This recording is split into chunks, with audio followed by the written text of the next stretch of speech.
Greetings from N6TLU, here in the shack with my vintage Hallicrafter S-40a receiver.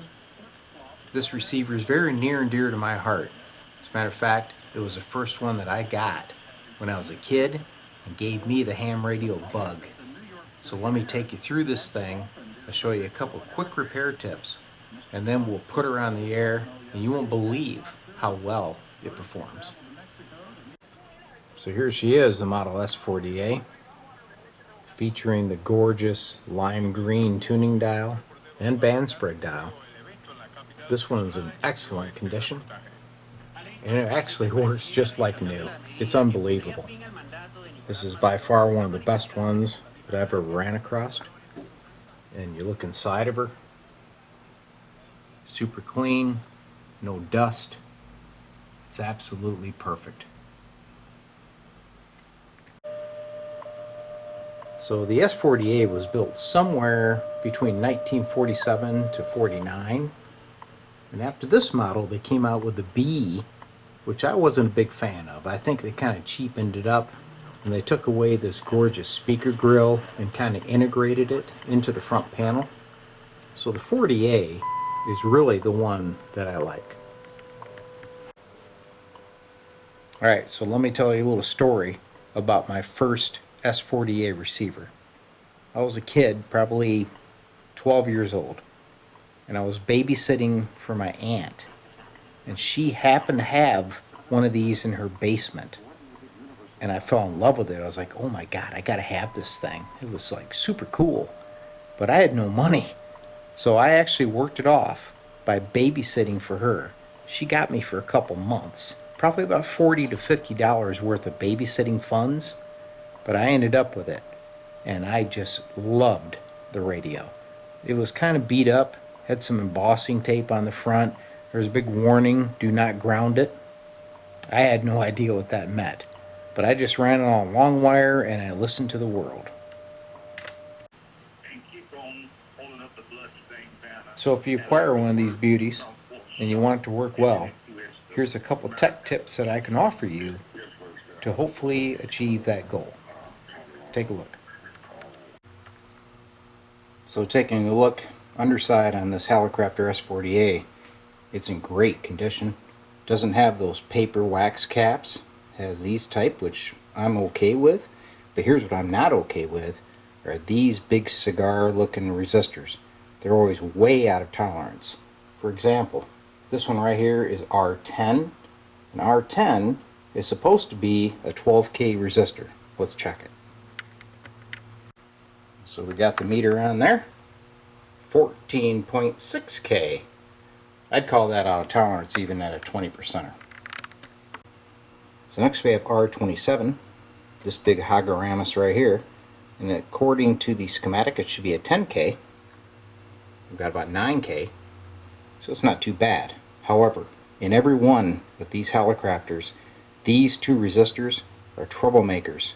They drift over time, which makes your power supply go wacko, and the sensitivity of your receiver suffers. So if you get one of these, don't even think about it. Change those resistors with some wire wound type. That would be good for another 50 years. So we got our two new power supply resistors installed. And then it's always a good idea to go around with your meter, check other resistors, especially if they look like they've been heated. And the other thing you want to look for is little violators like this. See under there? See that little guy? That's not good. You can roll around in there and short out things. I found about 3 big solder globs in this radio from past maintenance. So go through and give her a good inspection before you apply power. And there's another one. See him? It's between those 2 pins. Get them guys out of there. So here's the filter cap. And if you look here, you see that wire? It's kind of really tight, wrapped right around that ground lug. Well, there's some discoloration where I think it's cutting into the insulation. So if you see that, lift those up. Don't allow the wires to be against sharp surfaces, or it could short out your power supply. Testing 1, 2, 3. The S-40a was featured in many old movies and TV shows back in the day. But my most fond memory of this radio was on an episode of Gilligan's Island. And in that episode, the skipper was sleepwalking, and in that sleepwalking trance, he could remember how to modify this receiver into a transmitter. Well, the others found out that he had this skill, but unfortunately it was only when he was sleeping. So they gave him a whole batch of tranquilizers, and luckily he went through the motions and they recorded it, they modified the radio, it was working, but Gilligan destroyed it in the end, ruining their chances of rescue. So now tune around a little bit and you can see how well this receiver works. It's really a lot of fun to operate.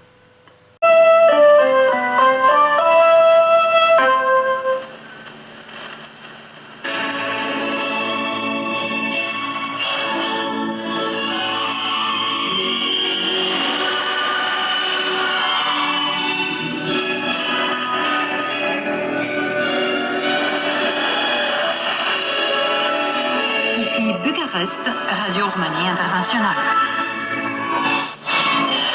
59 Pennsylvania. All right, thanks for the Pennsylvania. You're 59 South Mississippi, QSL. QSL, thanks, Tom. Whiskey 5. Delta 59 plus. QSL. QSL 59 plus. Central Texas. Have fun. All right, thank you. You're about 30 over there. Just a big signal. 73. 73. November 4, Radio Sierra Sierra. November 4, Radio. This is your time. This is your night. Come on, just sing it one more time if you can.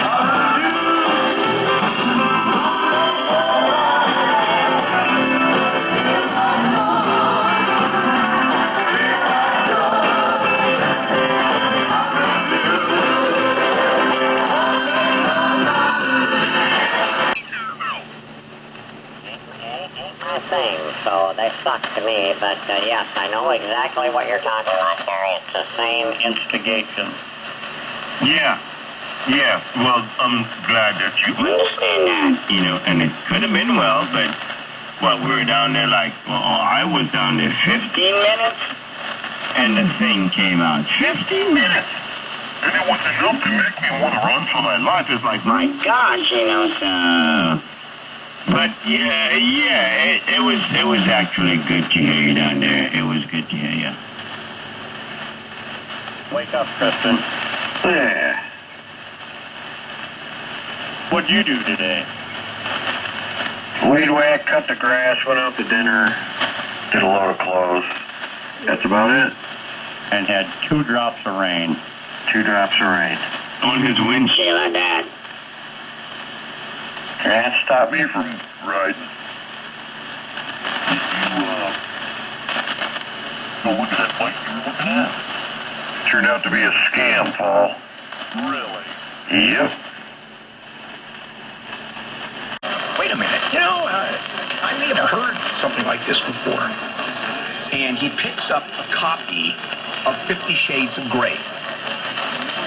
And it was almost word for word what the father allegedly did to the daughter. So they put her on the stand. And very gently, McCullough begins to question her. It took 7 minutes for the girl to admit she made up all of it to teach her strict father a lesson. Could have gone to jail for 20 years. How's that for a lesson? What could you do? I could always change to the Heil microphone. Maybe by next show, maybe I'll start using the Heil because it has front, side, and back rejection. It's got a very tight cardioid pattern that rejects all sounds except from the front of the mic. I know. I wish you could reject the sound of John Lydon from the front of the mic, too. Ha, ha, ha. Fuck you. Ha, ha, ha. Ernie, ha, ha. I need time off from this. I really do. I've really been considering doing something totally silly and stupid that, well, actually liberating an extent. I want to do something really implausible, impossible.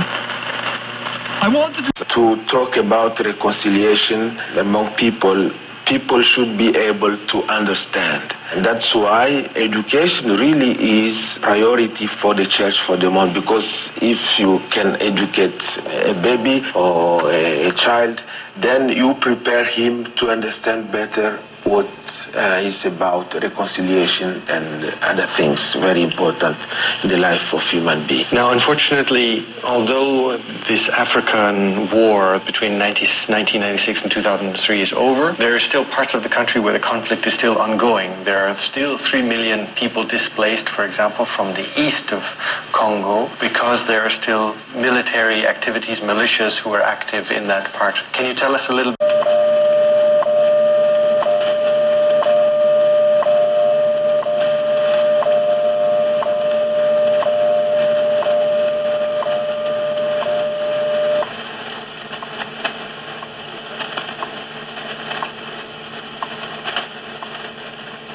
At the tone, 1 hour, 16 minutes, coordinated universal time.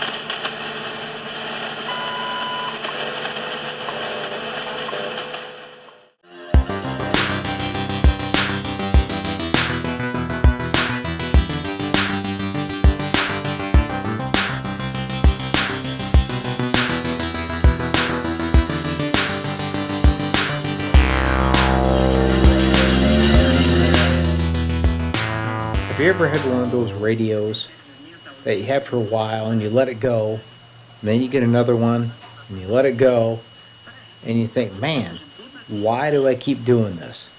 This is one of those radios. This was an all-time classic. The ease of tuning, the ergonomics, the history.